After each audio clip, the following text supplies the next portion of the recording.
You will be still strong, you will be still wealthy, but as Pak Hasan Wiradi said, there's a shift in the world. Now, we don't really need Europe anymore. Halo sahabat Indo Newspaper. Oke, lanjut kabar yang cukup panas kali ini. Datang lagi dari Menteri Pertahanan Indonesia, calon Panglima TNI Indonesia, dan juga Presiden Indonesia guys.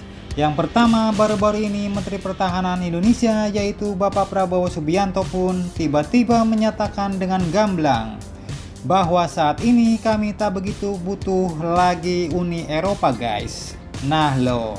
Kemudian kabar kedua datang dari Kepala Staf Angkatan Darat yang baru, yang juga merupakan calon Panglima TNI, yaitu Jenderal Agus Subianto, yang dengan sangarnya baru-baru ini mengatakan di DPR terkait visi misinya bahwa jika ingin perdamaian maka bersiaplah untuk perang. Dan terakhir nanti datang dari Presiden Indonesia yang kini diutus oleh geng negara-negara Islam untuk bertemu dengan Presiden Amerika yaitu kakek Joe Biden, di mana Pak Jokowi pun telah menekankan kepada Joe Biden bahwa gencatan senjata adalah suatu keharusan guys. Nah, lantas pertanyaannya kini, bagaimanakah pernyataan lengkap Pak Prabowo yang menyatakan bahwa kini Indonesia tak begitu butuh lagi Uni Eropa?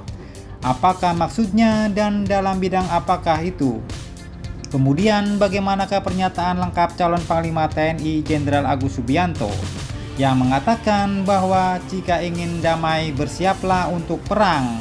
Nah, penasaran ceritanya? Cus, tanpa banyak bicara, mari kita bahas berita lengkapnya satu persatu guys. Oke, kabar pertama datang dari Menteri Pertahanan Indonesia yaitu Bapak Prabowo Subianto yang tiba-tiba menyatakan bahwa kami tak butuh lagi Uni Eropa guys. Dikutip dari sumber berita berikut, hal ini pun beliau sampaikan saat sesi tanya jawab usai pidato mengenai arah politik luar negerinya di Gedung Center for Strategic and International Studies 13 November 2023 kemarin guys, di mana saat itu Duta Besar Italia yaitu Mr. Benedetto Lateri bertanya soal sikap Indonesia terhadap Uni Eropa di bawah kepemimpinannya kelak guys. Dan menjawab hal itu, awalnya Bapak Prabowo Subianto pun mengatakan bahwa ia tak menyangkal mengagumi pencapaian peradaban Barat selama berabad-abad serta nilai-nilai yang dijunjungnya seperti keadilan, persamaan di depan hukum, hingga hak asasi manusia. Namun kini beliau mengaku khawatir bahwa Barat akan menerapkan standar yang berbeda, standar ganda yang juga kini menjadi kekhawatiran bagi negara-negara berkembang lainnya guys. Dan akhirnya Bapak Prabowo pun menegaskan bahwa Anda akan tetap kuat, tetap kaya. Tapi seperti Bapak Hasan Wirayuda katakan, there is a gap in the words. Sekarang kami Indonesia tak begitu butuh lagi Uni Eropa. Dan Pak Prabowo pun mengatakan bahwa apa yang disampaikannya itu hanya pengingat sebagai teman guys. Udah cukup ngeri-ngeri sedap nih guys. Tapi belum diketahui apakah sebenarnya maksud terdalam dari pernyataan Bapak Prabowo Subianto ini. Apakah beliau hanya memperingatkan Uni Eropa bahwa dunia saat ini telah berubah arah dan Barat tidak lagi memegang kendali seperti dulu, dan jangan macam-macam kepada Indonesia? Ataukah itu sebenarnya adalah pernyataan sikap Pak Prabowo yang sebenarnya terhadap Uni Eropa? Nah, namun terlepas dari hal itu dapat kita lihat guys, di sini karakter yang kuat yang tidak akan tunduk terhadap setiran atau dikte-dikte dari negara-negara asing guys. Mantap, mantap, jos.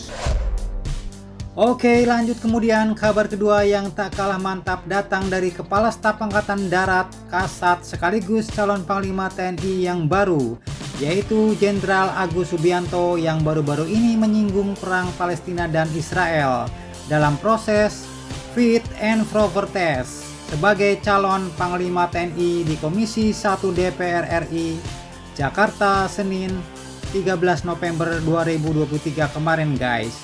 Beliau pun lantas mengutip istilah Latin terkait situasi geopolitik global saat ini, Dan menurutnya, setiap negara yang mendambakan perdamaian haruslah siap untuk berperang. Nah, dalam paparan visi misinya sebagai calon Panglima TNI, beliau pun mengatakan dengan tegas, "Si vis pacem para bellum," yang artinya jika menginginkan perdamaian bersiaplah untuk perang. Adagium di atas harus diingat kembali oleh semua komponen bangsa, terutama kita yang berada di ruangan ini, ujar beliau. Dan bukan hanya di Gaza, Palestina guys. Beliau pun juga menyinggung perang di antara Rusia dan Ukraina yang sampai saat ini belum menunjukkan tanda-tanda akan berakhir, di mana menurutnya kondisi itu pun juga harus menjadi renungan oleh setiap negara, bahwa konflik bersenjata dan perang terbuka bisa terjadi kapan saja dan dialami oleh negara-negara manapun, termasuklah negara kita Indonesia guys. Dan jika dikaitkan dengan situasi geopolitik global saat ini, beliau pun memegang prinsip bahwa setiap negara, setiap bangsa yang mendambakan perdamaian haruslah bersiap untuk perang. Waspadalah dan siap siagalah Indonesia. Mantap, mantap, jos. Oke, lanjut. Kemudian kabar ketiga datang dari Presiden Indonesia Bapak Jokowi yang kini telah bertemu dan bertatap langsung dengan Presiden Amerika yaitu kakek Joe Biden dalam usahanya membawa perdamaian untuk tanah Israel Palestina guys. Bapak Jokowi pun mengungkapkan bahwa dalam pertemuan tatap muka tadi saya menyampaikan agar kemitraan kedua negara yaitu Indonesia dan Amerika dapat berkontribusi terhadap perdamaian global guys. Dan karena itulah saya mengajak Presiden Joe Biden untuk turut menghentikan konflik dan kekejaman yang terjadi di Gaza. Peristiwa di Gaza Palestina ini merupakan hal yang sangat menyakitkan bagi umat manusia di seluruh dunia guys, ujar Bapak Jokowi. Dan kemudian seperti dikutip dari keterangan tertulis Gedung Putih Amerika pada Selasa 14 November 2023 ini, Bapak Jokowi pun juga mengatakan bahwa Indonesia berharap agar kemitraan kita dapat berkontribusi pada perdamaian dan kemakmuran regional dan global. Dan oleh karena itu, negara Indonesia pun mendorong Amerika berbuat lebih banyak untuk menghentikan kekejaman di Gaza. Gencatan senjata adalah suatu keharusan demi kemanusiaan. Sekali lagi, terima kasih atas undangan Anda, Presiden Joe Biden, ujar Bapak Jokowi. Nah, pertanyaannya kini, apakah seruan dari geng negara-negara Islam dan Liga Arab yang disampaikan langsung oleh Indonesia ini kepada Amerika akan mampu membuat Amerika bergerak lebih intens lagi untuk menghentikan Israel di Gaza Palestina? Mari kita nantikan saja berita terbarunya guys. Jadi bagaimana menurut kalian? Jangan lupa subscribe, like, share, komen. Tetaplah kalian semangat dan jangan santai terus. Demi Indonesia maju, salam Indo Newspaper. Sampai jumpa guys. Terima kasih.